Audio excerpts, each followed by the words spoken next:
ССМ го радикализира штрајкот. Во понеделник во период од 7 до 10 часот наутро ќе го блокира влезот на Скопје кај населбата Автокоманда.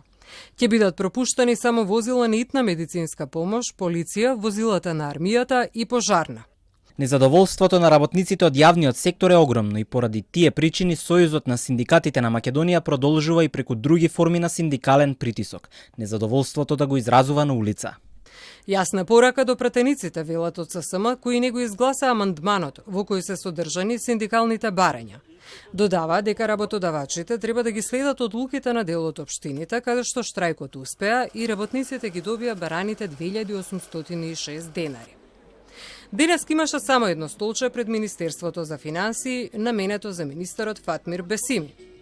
Синдикалците апелираат да се прифати нивниот амандман, кој не помина на првото читање во Комисијата за финансирање и буџет, а во кој се содржани нивните барања, линеарното согласување и враќање на регресот за годишен одмор од наредната година. Апелираме до Министерот за финансии да го прифати нашето барање, бидејќи издржано согласно све она што ни се случува, дали по маркетите, дали со нафтините даревати, дали со електричната енергија, ние више како работници на вистина не може да издржиме.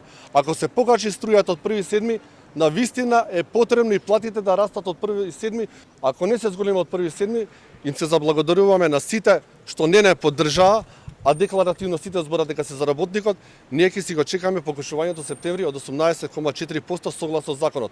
И на сите директори, министри, раководители на институции кои нема да покачат платата, ќе поднесеме кривични пријави по основ на затајување на данок. Генералниот штрајк веќе дава резултати, па во некои единици на локалната самоуправа веќе се потпишани новите договори со покачани плати за бараната сума од 2806 денари.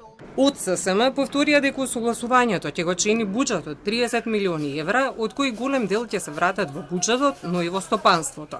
Штрајкувачкиот одбор на ССМ пред Министерството за финансии го посетија пратеници од опозицијата за да им дадат поддршка. ВМРО ДПМН и опозицијата од 10 мај во собранието најавија активна блокада, која што активна блокада исто така испровоцира уште понеактивно парламентарно мнозинство. Јас сметам дека ова е доволен доказ и со вашите обиди и со нашиот обид дека станува збор само со еден збор за една неспособна власт. Владата и медијаторот не контактирале ниту во текот на вчерашниот ден. Од владата се настават дека линеарното усогласување за 2806 денари се ад хок, а не систематско решение и дека тоа нема да го реши проблемот.